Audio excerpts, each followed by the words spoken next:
Welcome back to the Coach's Preview Show. My name is Josh Dacey, and today I'm joined by Chipola Indians head men's baseball coach and athletic director Jeff Johnson. Coach, thanks for joining us. Glad to be here, Josh. Coach, you had an impressive weekend taking both ends of a doubleheader against the State College of Florida, moving the record to 19-6 overall. Who were you most impressed with? You know, Josh, I was impressed with our whole team, more or less, with this thing. So we started off opening night. Junior Harding threw for us, and I thought he threw extremely well. You know, we made some mistakes defensively on some bunt coverages, which really hurt us. Threw the wrong base, didn't field a couple balls, ended up getting beat 3-2 in that one. But the thing I was probably most happy for on the weekend was the way we bounced back on Saturday. Won 2 games from a team that's ranked nationally. Probably, I think they're ranked 7th in the country, 6th or 7th in the country, and number 2 in our state right now. And you know, and just saying that, to go to their place, they're probably one of the most traditional schools in the state. Probably if you went through the last 19 years since I've been here, probably us and Manatee, which is now State College of Florida, have been the 2 probably most traditional schools that have won year in and year out for the last 17, 18 years. So it was a good series win for us. We're proud of us. We know we got a lot of work still to do, and we started correcting some mistakes last night at practice. Coach, you mentioned Junior. 2 other guys that have been atop of the starting rotation, Mac Marshall, Culver Lamb, both notched their 5th wins of the season. How nice is it to turn the ball over to those 2 guys at the top of your rotation and expect them to go deep into the game? You know, we feel really confident, only with 2 of them, but 3 of them, adding Junior in there as well. They're all 3 starting to command the fastball better and understanding how to pitch situationally.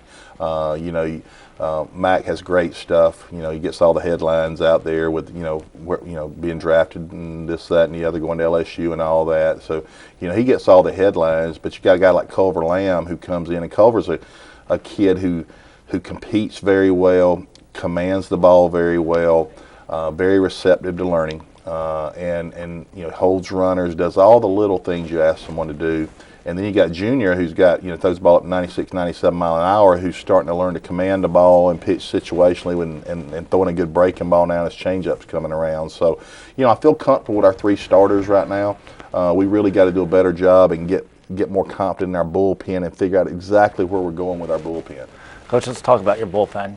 In the first game with Mac, Gunnar McNeil came in, threw 2 solid innings. And then in the second game with Culver, you went back to Adonis Hernandez, who struggled early this season, came back and threw 5 outs in the set to get this first save of the season, first save in a little bit. What can you say about those guys? Well, Gunner's a guy, he's fearless. I mean, his stuff's, he's 82, 87 mile an hour. He's not scared of the game. He enjoys being in the game. He wants to be a part of the game, not only as a hitter for us, but as a pitcher for us. His secondary stuff's good. He went in and got a big double play ball for us right off the bat on I think it's first pitch, and got a double play ball to Santa, and he and Estes turned it over and got us out of the inning there in the 6th, and went and closed it out hitless in the 7th as well. Went to Adonis in game 2 on Saturday. He had struggled the week before. Gave up about 6 runs, and we kind of want to go back to him because Adonis' stuff is really good. I mean, he's 88 to 92 mile an hour right-hander with a really good breaking ball. Just kind of lost his confidence, lost his command a little bit the other night. Wasn't very good in the 6th inning, but he got out of that. We made some adjustments. Coach Andy Shelton did a great job of working with him on some mechanical stuff between innings, and he went out in the 9th inning and pitched like he's capable of pitching. And he's got good enough stuff. He's got a strikeout pitch to where he could be a guy that can close games out for us. He's just got to be a little bit tougher skinned and more competitive. Coach, the mental side of sports is so important. Okay, you went back to Hernandez. How important was that save for him moving forward? I think it was big for him. I told our team yesterday, I think it was big for our team because when I put him back out in the 7th inning, the last inning, you could see the guys in the dugout were kind of looking around, Coach, what's going on here? But I know what the kid's got. I know his stuff, and I know that he can be the guy for us if he gets the competitive nature right and he quits worrying about failure and starts thinking about just competing and let what happens happen.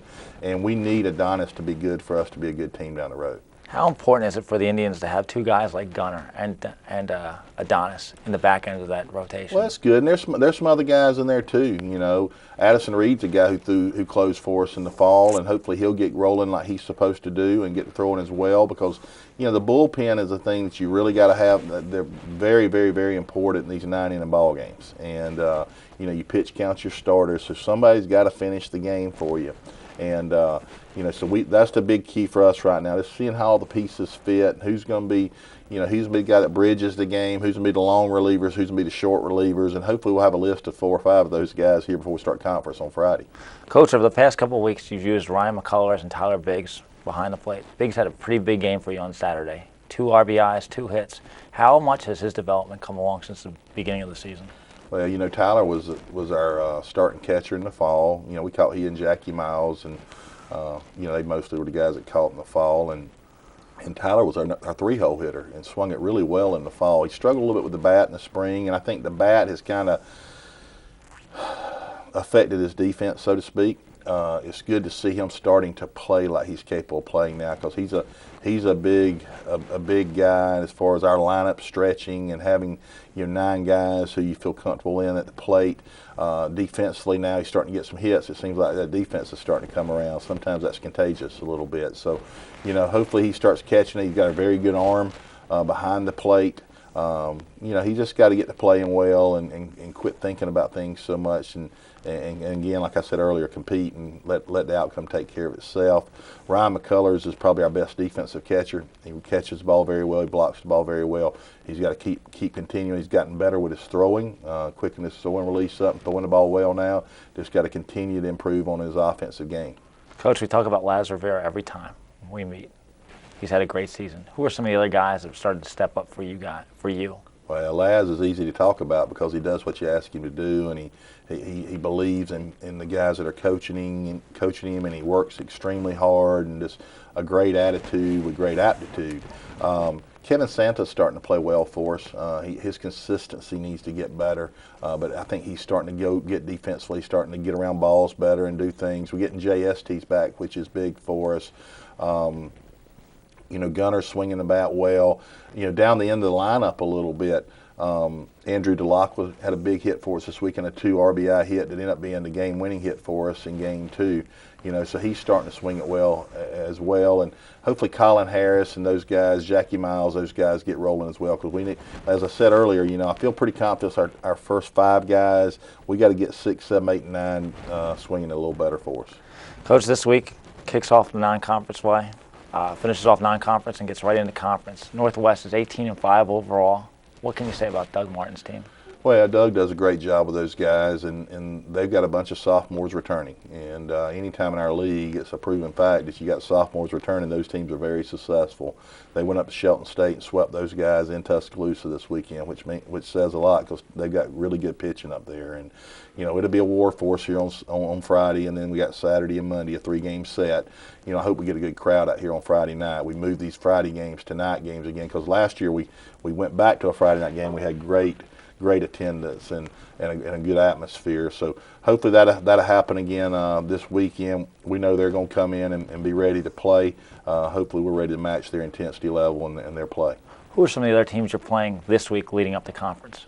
Well, we go today to George Wallace up in Dothan and play those guys today at 3.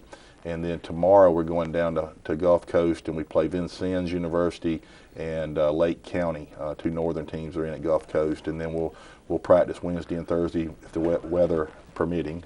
Looks like we got some rain coming in, but we'll play those guys, and then from here on out it'll be time for conference, the real part of your season. Coach, your women's basketball team won the state title Saturday night. What can you say about Coach Franklin's team? Well, I'm just so proud for him. He puts so much into it, and he does it right. The kids play very hard. If you watch the games, they're coached extremely well. They're very competitive. And when people do it right, they're sweet girls, both on and off the field. They'll talk to you, they'll speak to you. They're a great representative for our college to go out to Salina to the national tournament this weekend, and we're looking for great things out of it. Coach, thank you for joining us today. We'll be watching, and good luck. Thank you. For the Coach's Preview Show, my name is Josh Dacey. Until next time.